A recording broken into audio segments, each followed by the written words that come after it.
You're listening to the Toolstation Western League podcast with Ian Knockholds and Tom Hiscott. Welcome, listeners, to episode 21 of the Toolstation Western League podcast with me, Ian Knockholds, and I am delighted to be joined on the line by Tom Hiscott, the author of the Bulletin. Hello, Tom. How are you? Yeah, doing well. Good to speak to you again. How you doing? I'm all right. I had a very pleasant weekend. I took in the Welton Rovers against Cheddar game. Okay. Which was I know we're going to be talking about that later. Mm-hmm. On this week's podcast, but lovely to catch up with so many great people at Welton Rovers, and thoroughly entertaining afternoon out. And the best thing, of course, about Welton Rovers, other than the excellent hospitality, is that they've got a little children's play park just behind one of the goals. So I was able to allow my girls to free range across the old equipment there, while I got to take in the game. Not quite as simple as that, but at least I did. It did mean I get to watch a little bit of football.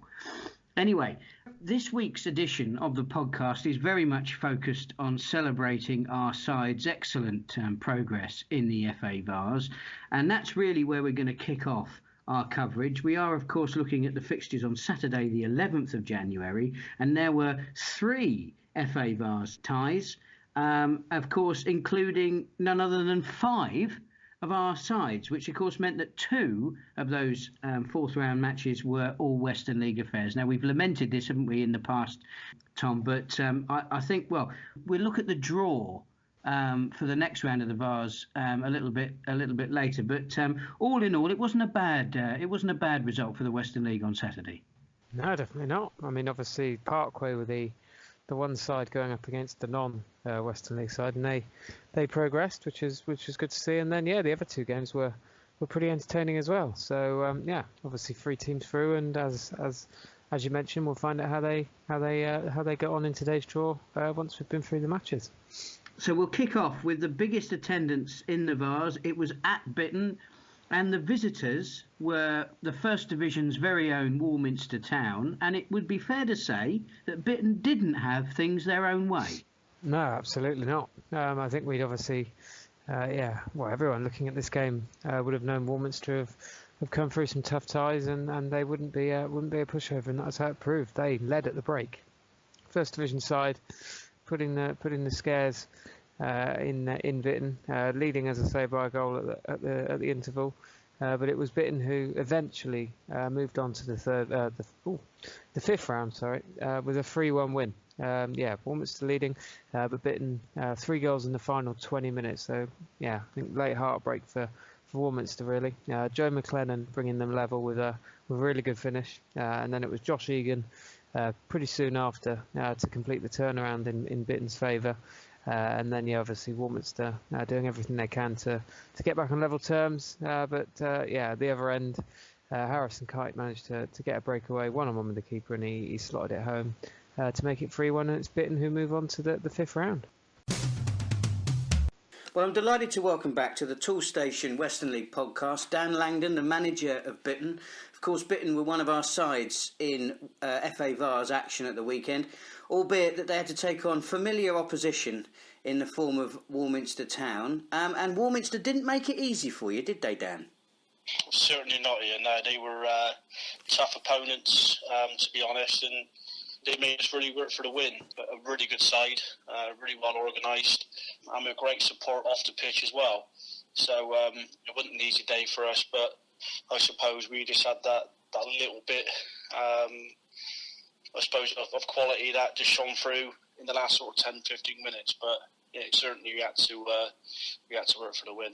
We've lamented on the podcast the fact that so many Western League sides have had to face each other in this competition, and in a way it was a cruel turn of fate that Warminster went out at your hands. But I suppose conversely, it is a great advertisement for our First Division that we've got strong sides like Warminster. I mean, their league form, I know, is a bit of an enigma for their own fans, but you could see on Saturday why their cup form had been so formidable this season. Yeah, definitely.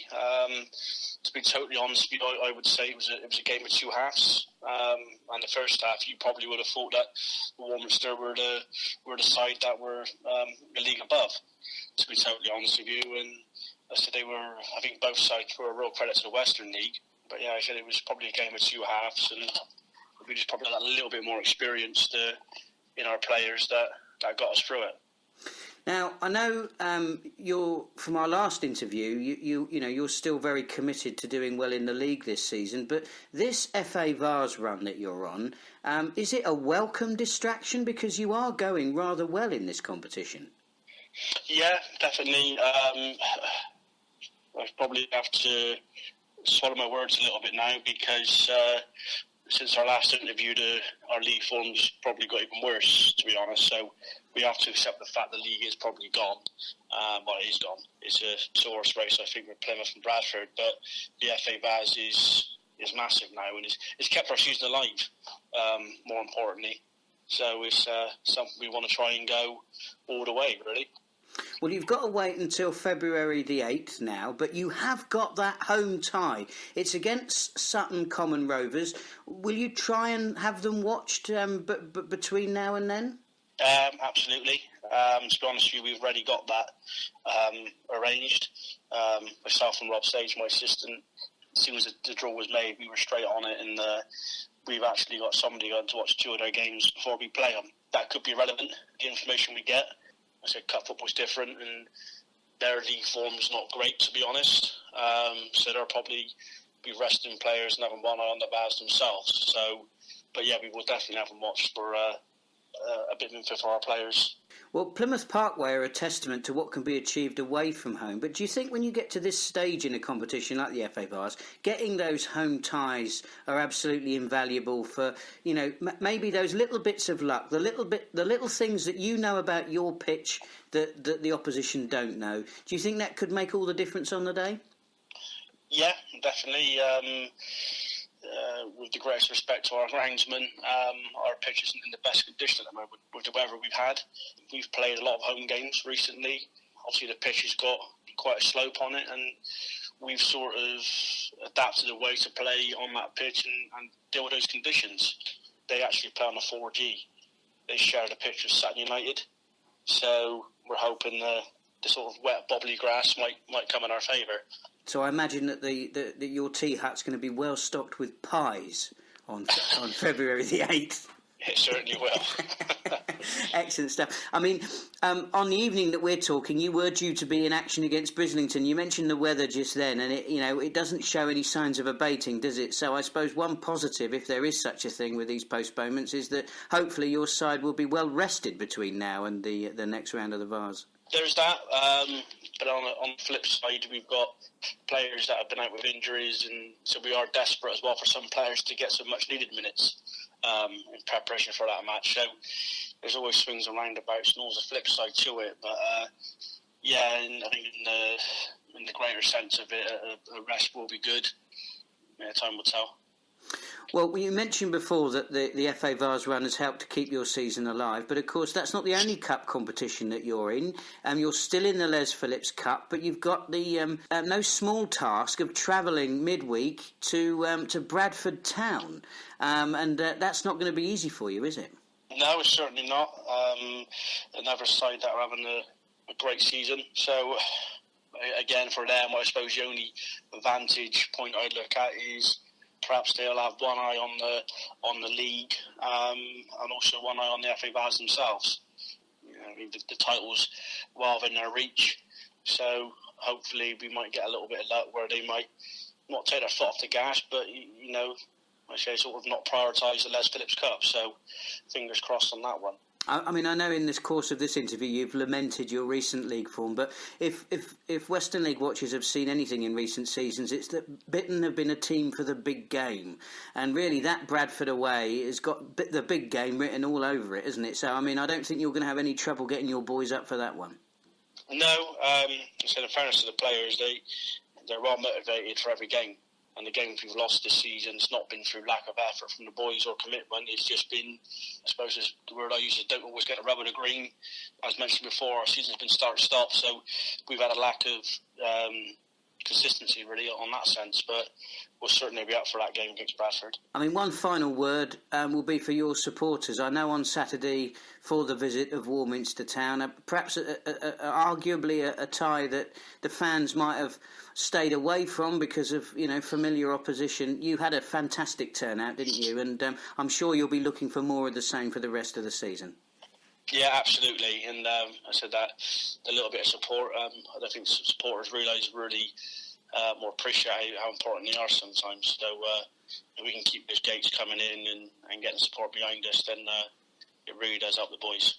Well, I know you'd like that support there every week, but when we think about that FA Vase tie on February the 8th, the way that the geography has worked out for this one, I think really suits the Western League, doesn't it? With Plymouth commanding the support, I'm sure, of the southwest peninsula of England. We've got Bradford Town and the support that they'll get from the county of Wiltshire. And really, you are now Bristol's team, aren't you? So, I mean, it's an opportunity really for all of those teams. You're in a very congested area when it comes to football clubs, but it really would be wonderful to see those sides get behind you. Absolutely. So we've got a lot of competition in our area, but I know for one, if there was another Bristol side in the competition and we were out, then we certainly get my full support to go all the way. Dan, thank you ever so much for taking the time to speak to the podcast. Congratulations to you for your victory. Commiserations, of course, to Warminster Town and Andy Crabtree. But we very much look forward to seeing you progress in this competition. Many thanks, Ian. And the other Toolstation League tie was between Buckland Athletic and Bradford Town. Another three-figure crowd here, 174.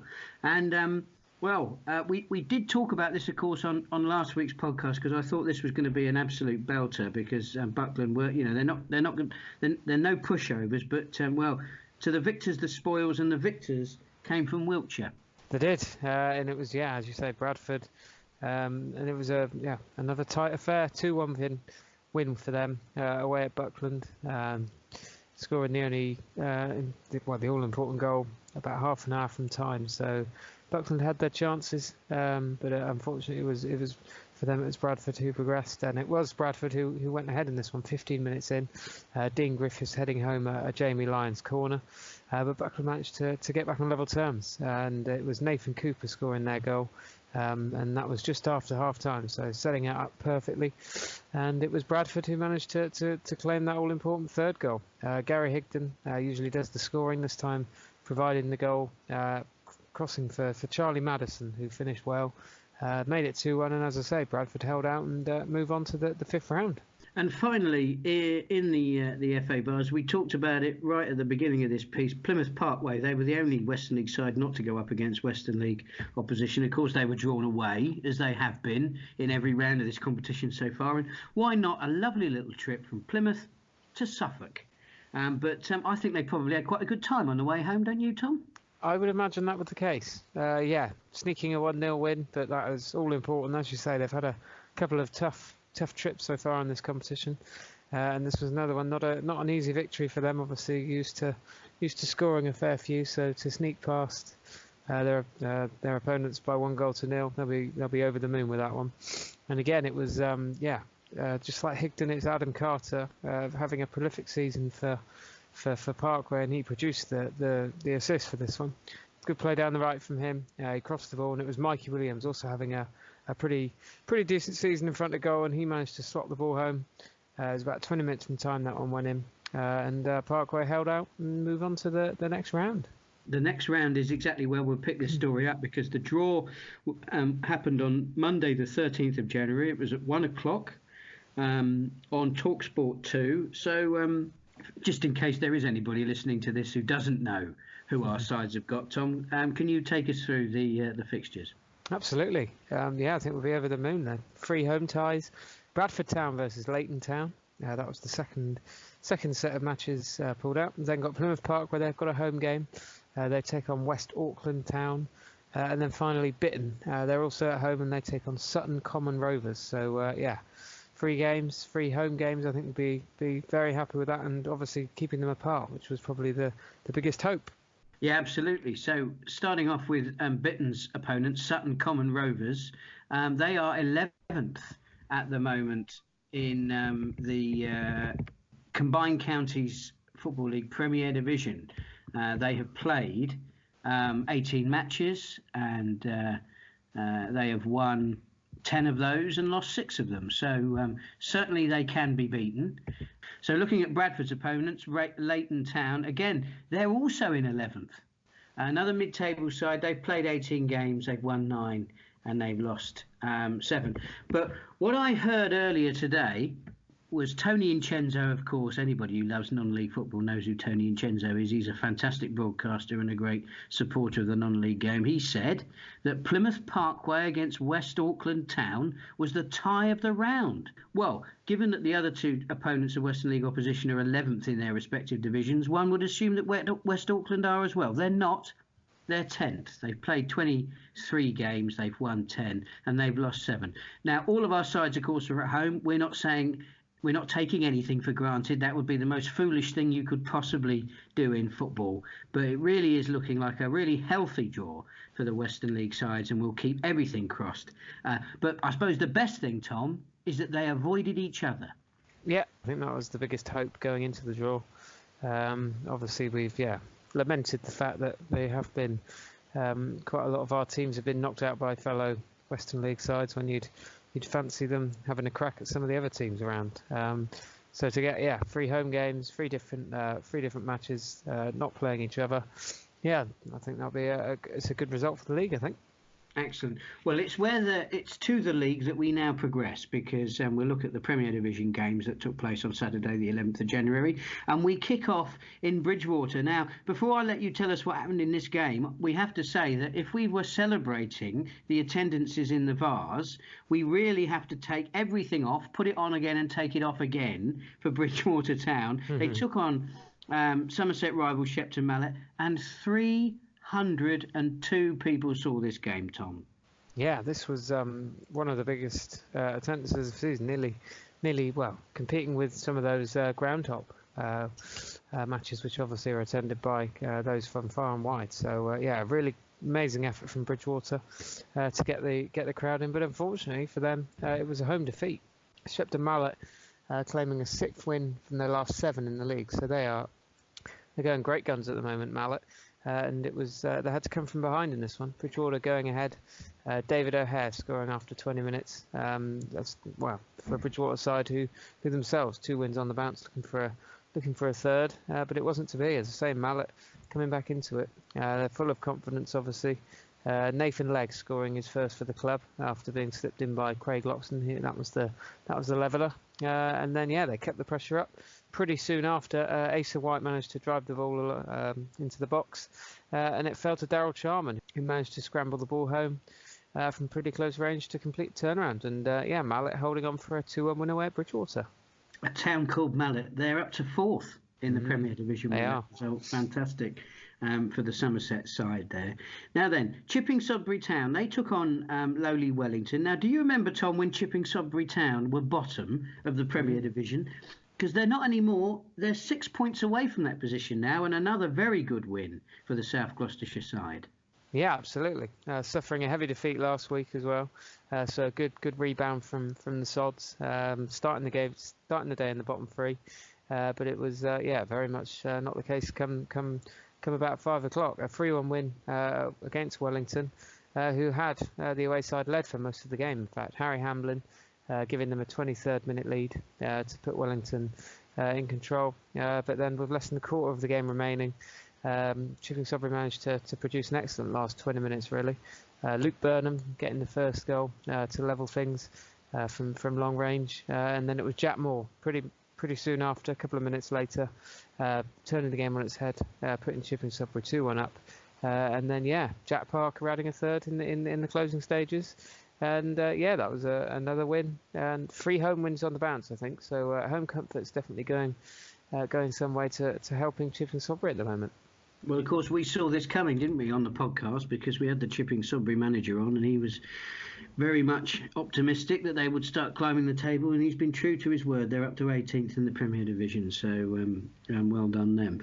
And our final Premier Division game for this week's podcast sees Cribs take on Street, and it was another very good win for the Somerset side. Yeah, really good win. A 4-2 victory away at Cribs. Getting a bit of revenge for a defeat they suffered earlier against the same opponents this season. So 2 goals to 1 in either half in Street's favour, funnily enough. Callum Thompson obviously had a good midweek. He scored a winner for them in the league, and he scored again twice on the weekend to help Street claim this 4-2 win. And there was also goals from Cameron Andrews and Ollie Hebbard.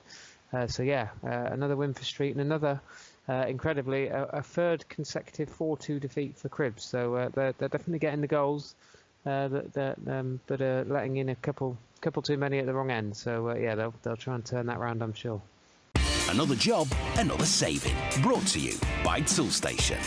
Is this all the receipts? Yes, boss. For everything we got from Toolstation? Yeah, why? I just thought we'd spend a lot more than this. Oh, no. We got all the best brands too. Makita, Santex, Karcher, Nest. Top job, top saving. With over 15,000 trade-quality products at prices that are hard to beat, we're here to save you on every job. At toolstation.com and all 340 branches. Well, I'm delighted to welcome back to the Toolstation Western League podcast, Neil Bailey, the manager of Almondsbury. Neil, thank you very much for taking the time to speak to us on the podcast. Now, the last time I spoke to you, it was the season before you moved into the Hellenic League. So can I ask you, are you glad to be back? Very glad to be back, yes. It was a total shock to everyone involved at the club when we moved across to the Hellenic League. So, delighted to be back in the Toolstation, where in the Western League, where we belong. 17 years in that league. We should never have been moved sideways.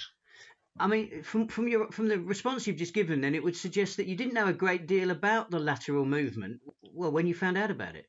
No, like I said, it was a complete shock to everyone.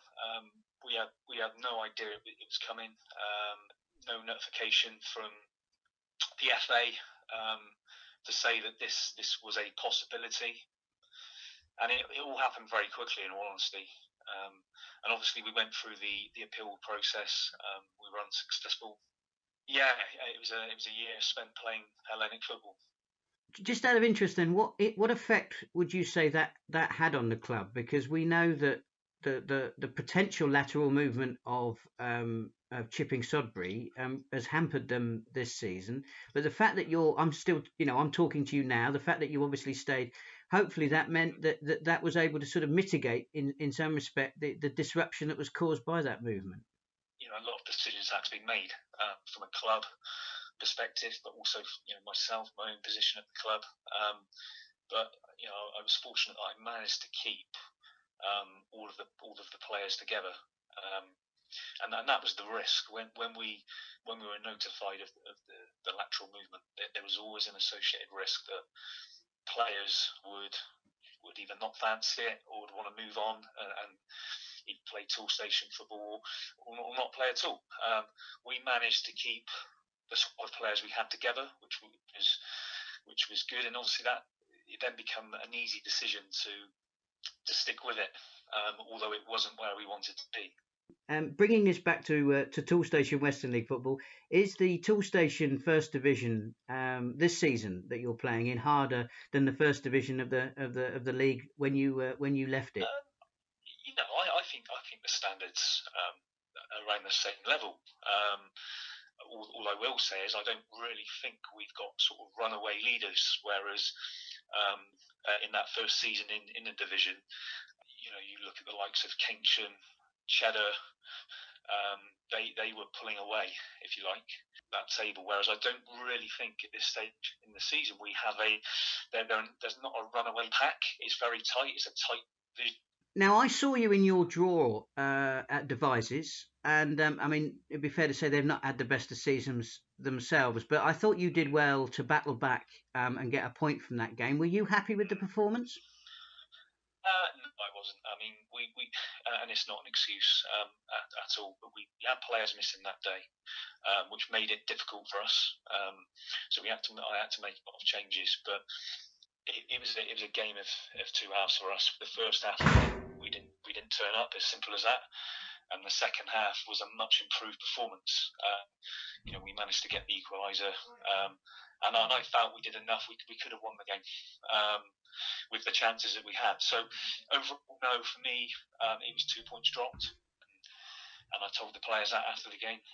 Well, in recent weeks, you've had a narrow defeat against Wales and you had a draw away at high-flying Radstock. So certainly the signs have been good for you. But, since you've come back into the league, 17th in the table, is that a fair reflection on how you think you've started this season?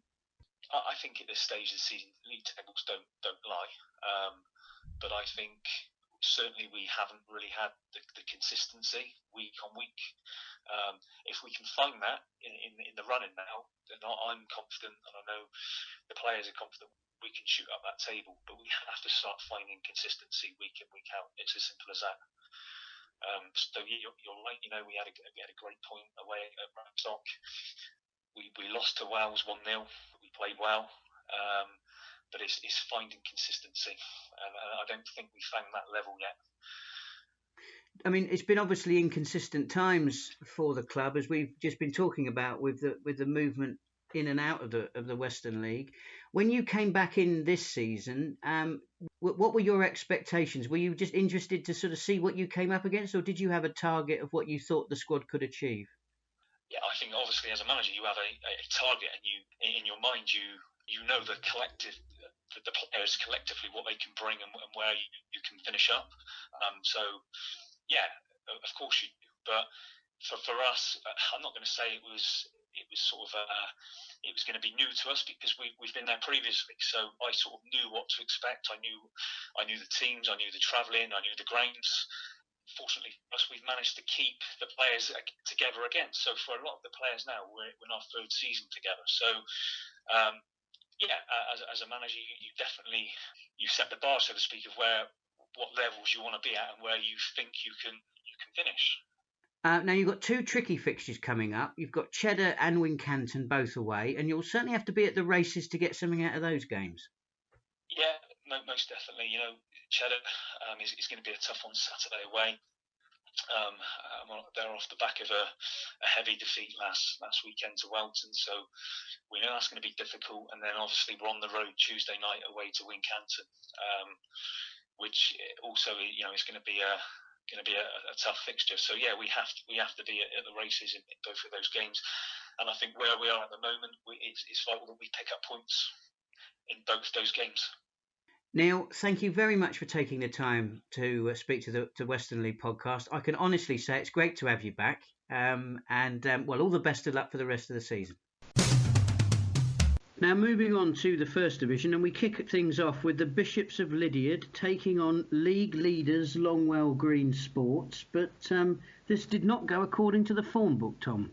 No, it didn't. Then it was, last gasp equaliser, preserving Longwell Green's position at the top of the table. They were, staring down the barrel of a defeat. 2-0 down at the break. Ryan Andrews and Jason Quick both scoring during the first half for the Lids, putting them ahead. And they came very close to adding further goals after the break. Longwell Green's keeper, given man of the match, kept them at bay, and it proved vital in the end. Second half goals from Sam Crum and also Luke Bryan, both in the final 25 minutes. The second of those coming 5 minutes from time, managed to salvage a point for Longwell Green, and showing the resolve that they'll probably need if they're going to sustain a promotion push. And without the late equaliser, they would have gone off the top spot. So an important point for Longwell Green, but a good performance from Lydiard, who will be disappointed they couldn't hold on for all three. Well, of course, the side that they could well have ended up losing out top spot to would have been Cairn Town, and Cairn took advantage of Longwell Green's slip-up by recording their own win. They were away at Oldland Abertonians, and the Wiltshire side winning in emphatic style, Tom. Yeah, pretty comfortable afternoon for Cairn. 2 goals up within 11 minutes, so putting themselves in a very strong position from the off. Stuart Windsor and Jamal Chevallot, both finding the back of the net, and Chevallot again smashing home a second in the early stage of the second half to make it 3-0, and that was how it stayed. Yeah, and as you say, Calm, the only team in the top half to have won on the weekend. Lots of draws and obviously a couple of sides slipping up. So Calm, the only team in the top 11 to have gained 3 points. So quite a good afternoon for them. What a stat! There we go. That's what you're here for. Finally, the game that I was at in the First Division, Welton Rovers against Cheddar. It was the Somerset derby that I said could go against the form book on last week's podcast. And do you know what, Tom? I was absolutely right. Yeah, you were bang on. And pretty rampant Welton win. A 4-0 victory over Cheddar. 5-match winless run comes to an end for the Green Army. So a really good afternoon all round for them. Liam Evans put in the mare on the half hour, and then as I say, had 3 goals after the interval. Tom Lateman scoring for the second game in a row. Both games he started, he scored in, so a pretty good start for him. And then further goals from Harry Barter and Mickey Parsons in the final 20 minutes. Capping an excellent afternoon for Welton. A 4-0 win over Cheddar. Now, that Liam Evans goal that really got things going was an absolute beauty. I mean, I was unfortunately the wrong end of the ground because I was in the play park with my kids. But I did see the ball come out to him and he stroked it, and it was a beautiful placed finished into the goal. And that really got things going because it wasn't the greatest of days in Somerset. It was a bit dour. It was very grey. I think, like the other 72 people at West Clues on Saturday, I did start to ask why I was there because it was that miserable. Fortunately, Welton Rovers obviously didn't feel the same way, and they really did show up. It was a very good performance, considering that the Somerset side find themselves, well, at the moment, of course, now they find themselves in 14th, but it's not been a vintage season by any stretch of the imagination. But I thought it was a great performance. I really did. They withstood a lot of Cheddar pressure, and they took their chances pretty much always when they were presented. So I think it was one of those games that the Green Army faithful were really pleased with the performance that they were served up. It was a game when I did wonder Cheddar could still be there now and perhaps not have found the back of the net. It wasn't their day on that occasion, but Welton really did play very, very well. And now, of course, they've given themselves the challenge of following that up because it was a good performance, very well organised. Everybody, they defended very well, and as I say, they went forward with real purpose. So I was really impressed and really pleased with what I saw. And I can't speak highly enough of the wonderful people at Welton Rovers, and it was great to catch up with so many old friends. So I certainly had a lovely day, and so did they. Perhaps I should bring my daughters to West Clues a little bit more often. They might be winning the league. Anyway, now we will move forward to the upcoming fixtures. Obviously, we've got a fair few games in the midweek, but as is our normal form, we tend to look forward to the Saturday, and on this occasion it's Saturday the 18th of January. Tom, which match has caught your eye in the Premier Division? For the Premier Division, I've gone for a top 6 battle. We've got Hallen, 3 wins on the spin for them. They're up in 5th, and they host the Cleveland side, who are 6th. Had a couple of postponements, I think, recently, Cleveland, so they've not played for a little while. And they lost the reverse fixture 4-2 earlier this season, so maybe a little bit of revenge for them. Hallen, a good run of form going at the moment, and another home game for them, so they'll fancy their chances against Clevedon. Now, there's a number of good games, I would say, on Saturday, which makes it a little bit difficult to sort of find where the value is. Buckland Athletic against Bridgewater Town is where I'm going, because I think Buckland at home, they're going to be really fired up by getting knocked out of the Vase. They're at home. Bridgewater, of course, have just lost at home to Shepton Mallet, so I'm sure they'll be wanting to put that right. So I think that'll be a very competitive game. But, equally, I could have gone for Street, who we know are in good form, and the visitors there are Shepton Mallet. I mean, that's a Somerset derby. And Shepton, of course, as we know, are a real prospect away from home, as indeed they are from home. So plenty of games, plenty of value to be had in the Premier Division on Saturday. We'll move on now to the First Division. And what fixtures caught your eye here then, Tom? I've gone for Sherborne, up in 5th, strong recent home record for them. And they've got a home clash with Hengrove, who've now won 4 from 5. I think it's a bit early to say Hengrove looking much higher up the division, but they've really hit a good patch over the new year, and this is a good test for them. Obviously, Sherborne having a really good season, and a trip for an informed Hengrove to take on the Zebras. Now, I am going to go for a Wiltshire derby because you know I love those. It's Devizes Town against Corsham Town. Devizes had a fantastic result away at Ashton and Backwell. Ashton and Backwell are third at the moment, and Devizes held them to a draw on Saturday. So Nigel Tripp appears to be working his magic already. Devizes are at home, and Corsham are the visitors. And of course, we know that although Corsham have been going better in recent weeks, they've had a bit of a funny old season, really, and this could be one of their potential banana skins. So I'm sure that will be a good game. I won't be there because I have family duties to attend to. It is my father's birthday. It is his 80th birthday, and I shall be celebrating that with him. So I will not be watching Western League football at the weekend. But a little name check to Robert Knockholds there, who has been known to listen to the podcast. So happy birthday, Dad. Anyway, that's my responsibilities dispatched. Before we move on to the goal scorers, which Tom's going to run us through, something that caught my eye during the week was obviously people who regularly listen to the podcast know that I'm a big fan of social media, and I love to keep abreast of what's being discussed and the news on social media. And recently, I've come across a chap who's been tweeting, and he's been retweeted by clubs. A chap called, well, his Twitter name is AS Footy Review, and he's been getting a fair bit of attention, in particular from Hallen, Bitton, and Bradford Town. At the time we do this podcast, I think probably his interest will grow somewhat in recent weeks. But the guy's name is Andy Stone, or Stoner as he's known to his friends, and he's the man behind the account.